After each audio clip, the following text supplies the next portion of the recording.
Conversations with Azu Ishekwele. Are we in danger of becoming a country perpetually in lamentation? Our tears have hardly dried from the tragedy that happened in Uromi on the 28th of March. And yet, there's another tragedy in Plateau where well over 50 persons are reported to have been killed from communal violence. Outrage follows outrage. And this forms the basis of our discussion today on Conversation with Azu, our weekly diary on life and politics. And as you would see, stay tuned as we discuss the topic today, fake outrage and the making of the Uromi system. Azu, the writer of the column, is here in the studio to discuss this week's article. You're welcome to Conversation, Azu. Thanks for having me again, Julius. A pleasure to be here. All right, then we'll just go straight to the subject of your discussion. The Uromi you used to know, as you referenced in your article, and the Uromi that happened on March 28th are significantly different. Yeah. Like you said, Uromi has lost its innocence. Are we also in danger of losing our humanity? Oh, yes, and that's been a clear and present risk and danger for some time now.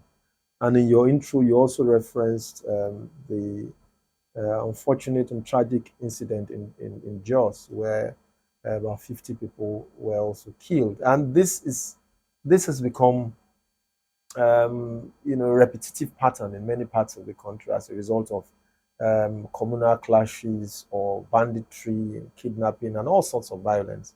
Never mind the insurgency that most parts of the Northeast and even Northwest, has been faced with for a number of years now.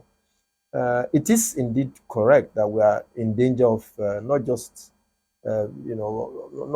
this repetitive pattern of violence, but also more frighteningly of losing our humanity. And that's really, really scary because that's not who we are. That's why it's particularly troubling. We are known as a people, as Nigerians, as people who care for one another, people who love each other, people who have a sense of a duty of care, if you like, towards one's brother. We're known to be hospitable and to be our brother's keepers. But these even days, intermarry. But these days, I really something really is broken in the system, and maybe later on in the program we'll go into the detail of what I think that broken substance could be. You've always made a case for community policing. And now what happened in Uromi was a case of vigilantes, taking it out on travelers. I thought vigilantes are supposed to be like one of the foundational basis for community policing. Yes, it is true that the journey towards community or state policing has had a very checkered history, obviously. And I have argued, as you said correctly, over time that we need a far more decentralized local policing system than we currently have. And yes, it's possible that on the journey towards this sort of system, the vigilante groups may later metamorphose. But there's really a huge gap now between what the vigilantes do and what the ideal, if you like, community or state policing ought to be doing. All right, there's the gap. There's a huge training. There's a huge gap in terms of capacity and training and understanding of what the issues are in terms of tooling also, because surveillance is a critical part of crime prevention and management, and training and equipment as well. So I don't know how much attention the different states, or especially those that have different vigilante groups, and that's now a common thing across the country. But I do not know, of course, in the Southwest, you have the Amotekun and so forth and so on. It's a first step, but we don't have to linger there for too long. Clearly, there is a gap. I think there is a capacity and a knowledge gap and a tooling gap that we need to fill quickly so that we really bring this system to the level of efficiency that we really ought to have. Because if you look at what happened, although there have been all sorts of versions about what happened in Uromi, about how one thing led to the other, and unfortunately, we had the tragic large-scale loss of lives. But I think that if we had a more efficient, a better trained vigilante service, and also a far more responsive policing system within the state. Perhaps some of the things perhaps the thing will not have reached the scale, the very tragic scale that it got to. In recent times, farmer-herder conflicts are growing towards shifting gradually towards a do and the undo axis. And um, northerners tend to react by default position, resist open grazing. And then southerners also resist cattle colonies or ranching by default. How do we get out of this dilemma? Well, there was a time in this country when things were a bit different, and maybe that's another country. That's a country again. We are living in a country that's pretty much lost much of its innocence. Most things in this country today are either viewed from the political lens or from regional or ethnic or religious lens, which shouldn't really be the case. Farming and agriculture and grazing is a business, all right, and ought to be treated as such. There are different countries in the world. Nigeria is not the only country that has cattle where you have herders. No, there are different countries in the world that from and models that Nigeria can adopt. And there is a need, in my view, for us to look at this more as a serious.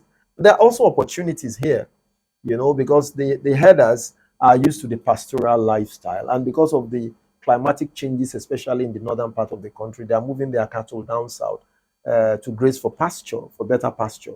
Now, that will have consequences, but I think that if we look at it also as a business opportunity, also as an economic opportunity, it's possible for either states or individuals to invest in this and then change the entire system from the current open grazing system, which obviously is at the heart of much of the conflict that we are facing today. How do we handle the delicate balance between criminality and ethnic profiling? As in, how do we handle what happened in Uromi, where these guys were not herders, as it were. The version says they were hunters in transit, and then because they are profiled to be people from an part of the country where, yes. So how do we handle that delicate balance so we can avoid further tragedies and loss of life? Well, there are several ways you can do that, but clearly there's need for us to have confidence in the system.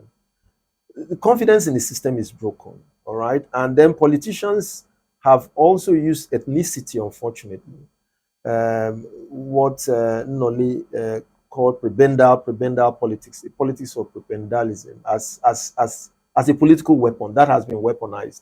So when Nigerians see fellow Nigerians, they do not look at them in terms of their humanity. They look at them in terms of their religion or their ethnic group and all of that. So there's a place for reorientation, if you like, for us to look again at our values. But there's also a place for us to develop a system where people have confidence in the law and in the country's law and order, system.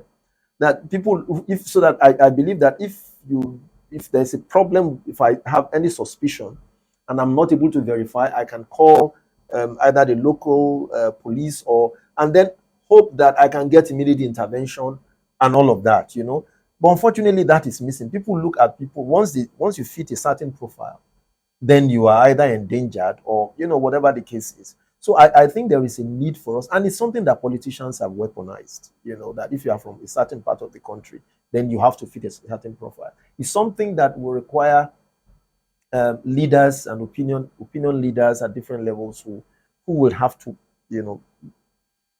attack this subject differently and look at people more in terms of their humanity and where they are coming from. And also, we need a system where if there is where if there's a potential breakdown of law and order in either a community or a state, people know that there are systems that they would have recourse to and have immediate response, and there will be consequences for infractions. As long as people think that certain persons, either by virtue of where they come from or who they are, can do things and get away with it, then the tendency for them is to resort to self-help, which is not what we want. And you mentioned law and order, and you referenced this also in your story. Sunday Jackson, Yes, a correct. fellow in Adamawa State, Yes. who has been sentenced to be hanged Yes. for defending himself against an Esanland. Honestly, I honestly in have this not. instance?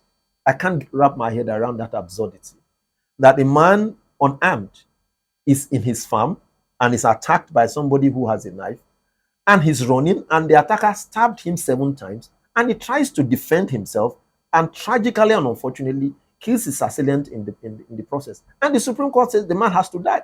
I'm sure that Sunday Jackson will be thinking maybe he would just have surrendered himself to die. If he knew he was going to die anyway. Himself. Do you die defending himself? I mean, that's just the absurdity of it all that I find difficult to understand. All right. The amazing the violence, the amazing level of violence in our society now, and that's my final question, has become like a business, has become a franchise. Yeah.